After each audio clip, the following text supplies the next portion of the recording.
Jackpot coming at you. It's Saturday morning. That means it's December the 12th, 2020. Week number 15 of the college football season. I promised you picks against the spread, I think, Thursday night. Well, I didn't deliver. I'm sorry. I did not live up to my end of the bargain. Bottom line is, I've just been working too many damn hours this week. Just exhausted when I get home, and I'm not into it. But I do want to knock out some of these this morning for you all on my way into work.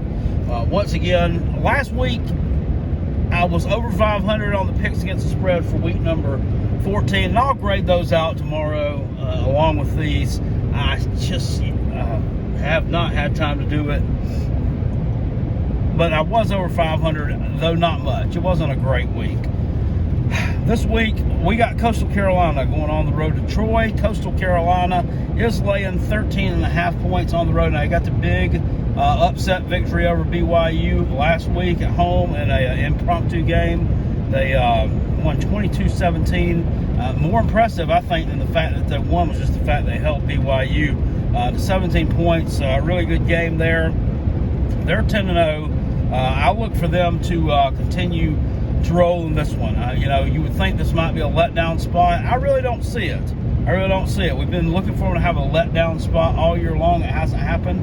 No reason for me to think that it should happen in this game. Troy has a decent defense, but looking at their results this year, they really lay an egg when they play good opponents. I mean, it's like they have their wins come in close games against bad teams, and their losses come by a lot against good teams. This is a good team, so I'm going to take them to lose by more than 13.5. Give me Coastal Carolina there.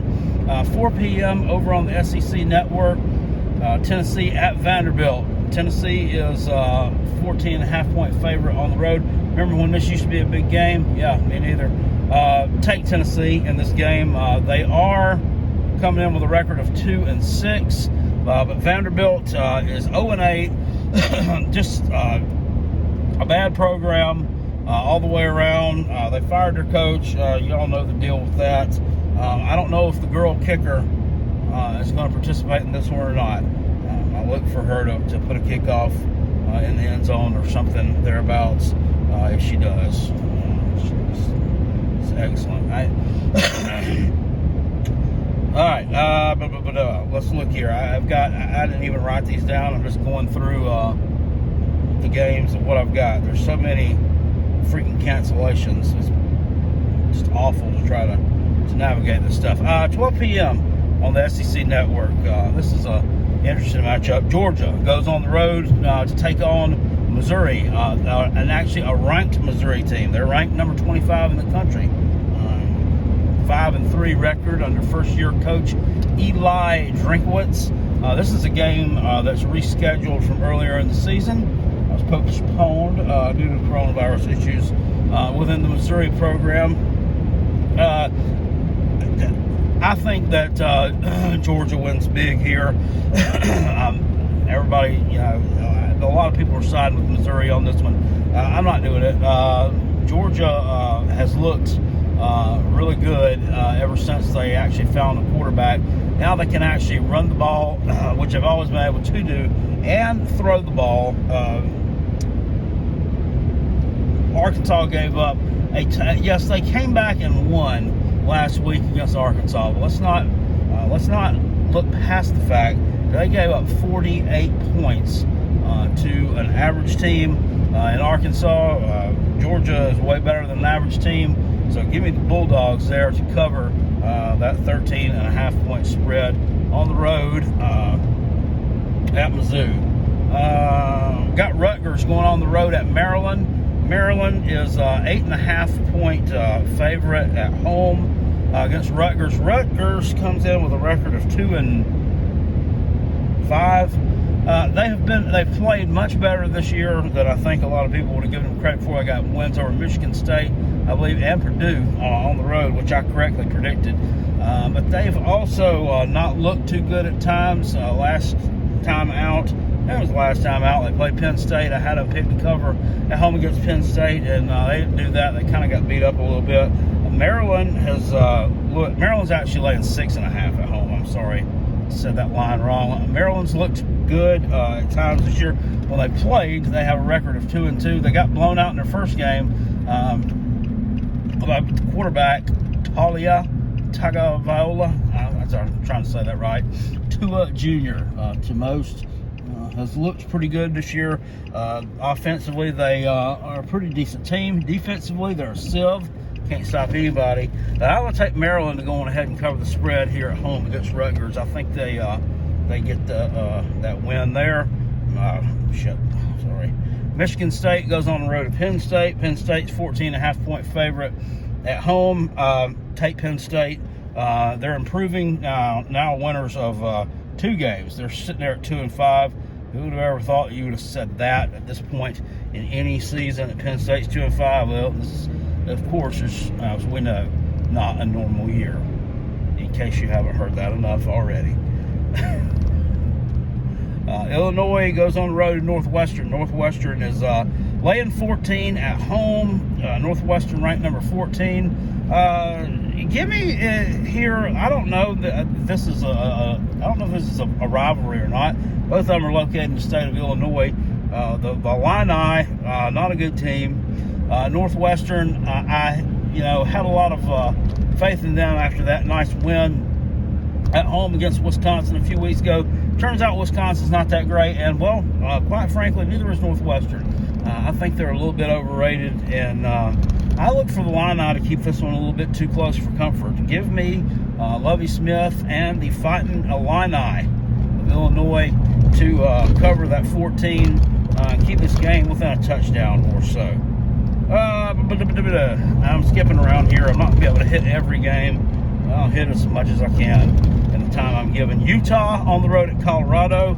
Colorado is a 1-point underdog at home. The undefeated Colorado Buffaloes sitting here at 4-0. Utah is 1-2. This line doesn't look right to me. I'm not really sure why. I don't know if Las Vegas knows something. They usually do.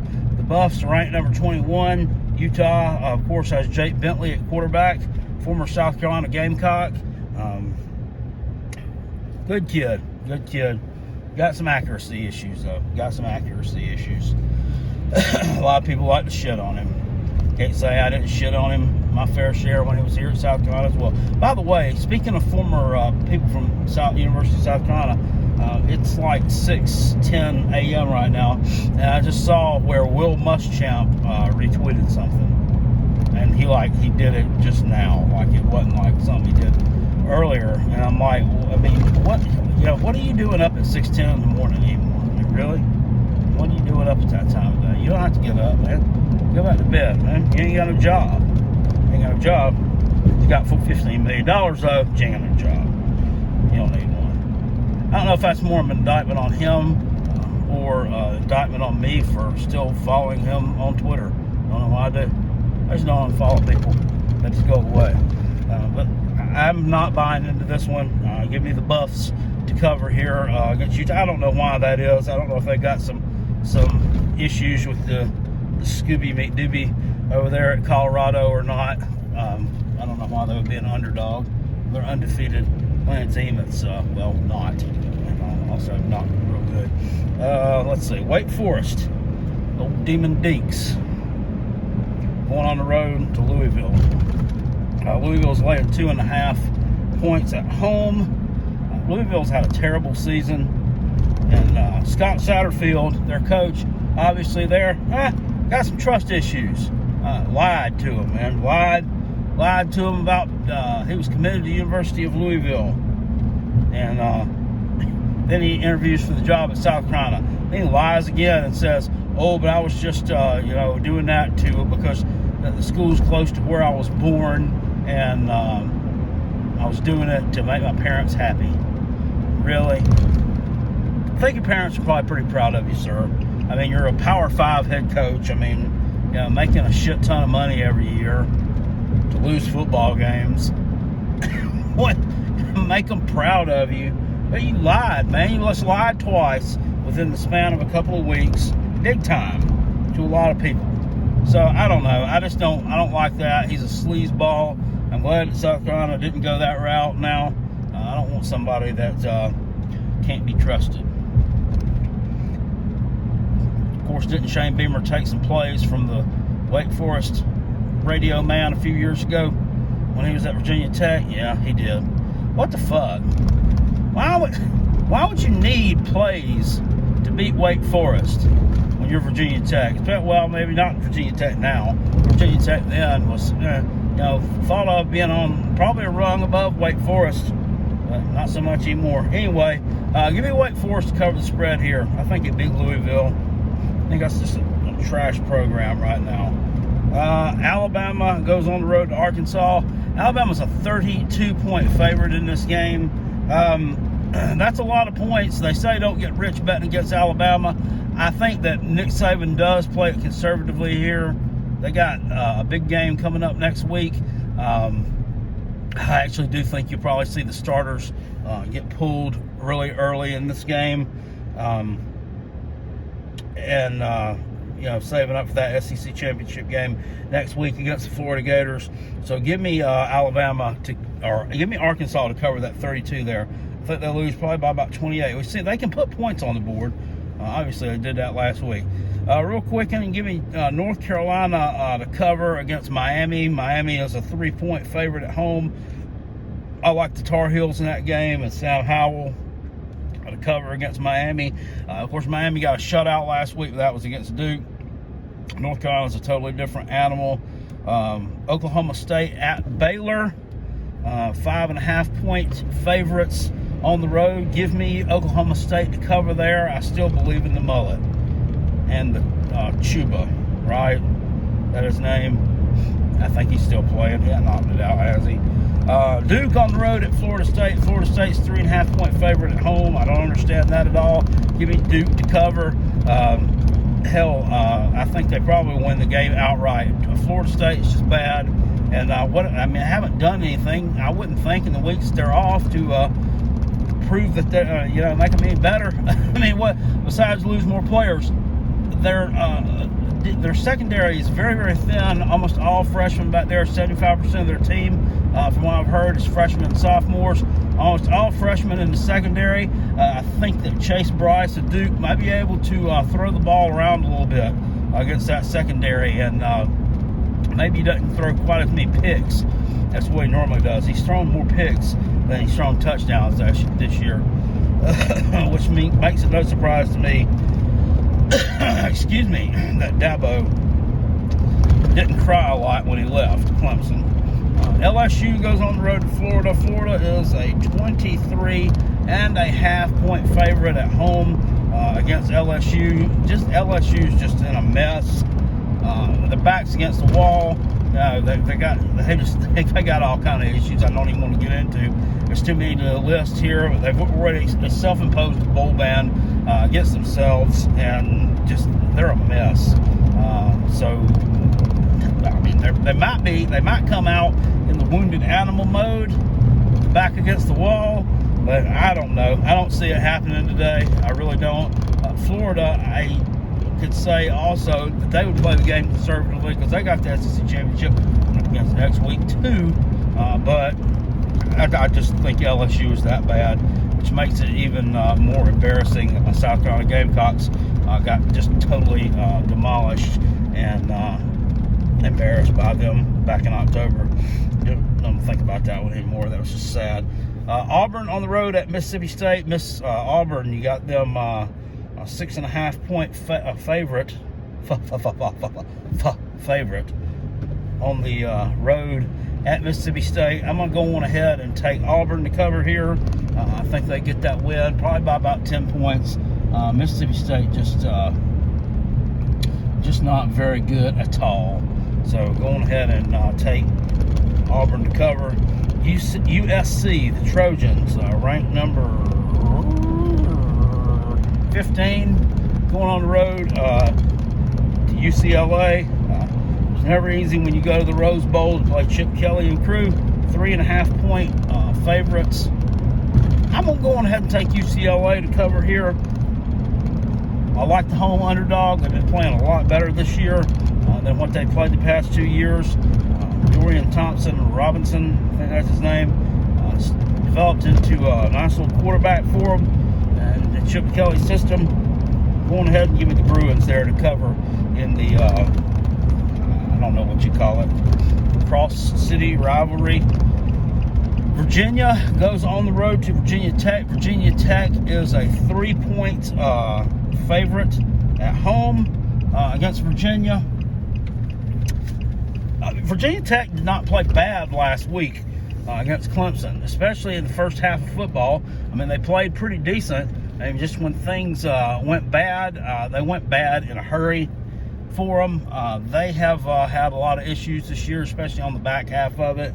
They lost to Liberty at home, and then it just seemed like things kind of spiraled out of control a little bit. They played Miami the next week and almost pulled off the win at home. Didn't do it, and now they're in some pretty rough shape there. What the fudge are you doing? So going ahead and give me Virginia to cover the spread here. I think they get the win on the road. I really think the wrong team is covered in this game, or is covered. I think the wrong team is favored in this game, so give me Virginia to cover against Virginia Tech. I think they take the old State of Virginia Commonwealth Cup for the second year in a row. And coming up on the end of the slate here, Stanford goes on the road to take on Oregon State and the Beeve. The Beeve is a 2.5-point underdog at home in Corvallis. I like the Beeve in Corvallis to cover games. They've done me right there before, so let me take Oregon State to go on ahead and cover here. Not quite sure about the quarterback, Tristan Gebbia, if he's going to be playing in that game or not. Didn't play last week against Utah, but they still were able to cover spread even though they lost. Gave Utah one of their few wins on the season. All right, guys, that's it for the Week 15 picks against the spread. Sorry about the unconventional format that I don't usually use, but I've just been busy, so thankfully I was able to get them in, and we'll see how I did tomorrow. I will see y'all later, guys. Appreciate you. Thanks for stopping by. If you enjoyed the content here, please hit it with a thumbs up. Ignore that thing over there. I don't know what it is. You probably even won't stare at it. Looks like the side of the holder for the cell phone. Hit it with a thumbs up. Subscribe to Carolina Jackpot channel if you're not subscribed already. And I will see y'all later. Peace. And I'm out. Go Gamecocks.